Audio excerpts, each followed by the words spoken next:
வணக்கம் நண்பர்களே. Jayam Ravi Aarthi divorce news தான் இப்ப சோசியல் மீடியா ஃபுல்லாவே பேசு பொருளா போயிட்டு இருக்கு. ஜெய ரவி அவர்கள் தான் முதலா அந்த டிவோர்ஸ் அப்படிங்கிறத அறிவிச்சிருந்தாரு. கொஞ்ச நாளைக்கு அப்புறம் பாத்துட்டீங்கன்னா ஆர்த்தி ரவி அவர்கள் அவங்களோட தரப்பு நியாயத்தை சொல்லியிருந்தாங்க.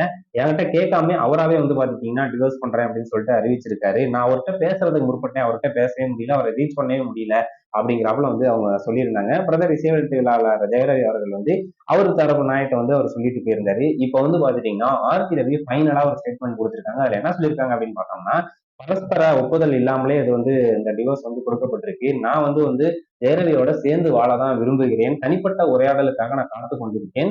அப்படிப்பட்ட ஒரு வாய்ப்பு இன்னும் கிடைக்கவே இல்லை அப்படிங்கிறாப்புல சொல்லியிருக்காங்க. சட்டத்தின் மீது எனக்கு நம்பிக்கை இருக்குது, எனக்கு நியாயம் கிடைக்கும் அப்படிங்கிறாப்புல சொல்லியிருக்காங்க. தனிநபர் புகழை கெடுக்கும் வகையில் நான் எதையுமே பேச மாட்டேன் அப்படிங்கிறாப்புல சொல்லியிருக்காங்க. ஸோ தனிப்பட்ட புகழ் அப்படின்னா ஜெயரவியை பற்றி அவங்க வெளியில ஏதாவது பேசி அது ஒரு இஷ்யூ ஆகி அவர் ஒரு பதிலுக்கு பேசி அது பெரிய லெவல்ல பூதாகரமா வெடிக்கிறதுக்கு பதிலாக சைலண்டா இருந்துடலாம் அப்படிங்கிறாப்புல சொல்லியிருக்காங்க.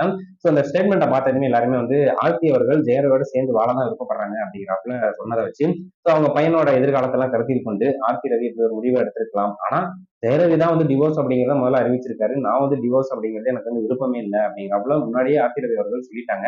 ஸோ அவரோட சேர்ந்து வர்றதுக்கு தான் எவ்வளவு ட்ரை பண்றாங்க. பட் ஆர்த்தி நினைக்கிறது நடக்குமா அப்படின்னு சொல்லிட்டு தெரியல. ரவி அவர்கள் மும்பையில போய் செட்டில் ஆயிட்டு அங்க இருக்காரு. ஸோ இந்த பிரச்சனைக்கு எல்லாம் பெரிய முக்கியமான காரணம் அப்படின்னா ஒரு சிங்கர் கெனிசா அவங்க பேர் ரொம்பவே அடிபட்டுச்சு.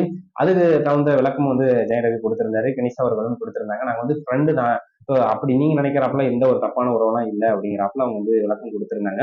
ஸோ அதுவுமே சோசியல் மீடியால பேசு பொருளா போயிட்டு இருந்துச்சு. ஸோ ஆர்த்தி ரவி அவர்கள் சேர்ந்து வாழ்றதா சொன்ன அந்த ஸ்டேட்மெண்ட்டை பத்தி நீங்க என்ன நினைக்கிறீங்க அப்படின்னு சொல்லிட்டு மறக்காம கமெண்ட் பண்ணுங்க. தேங்க்யூ.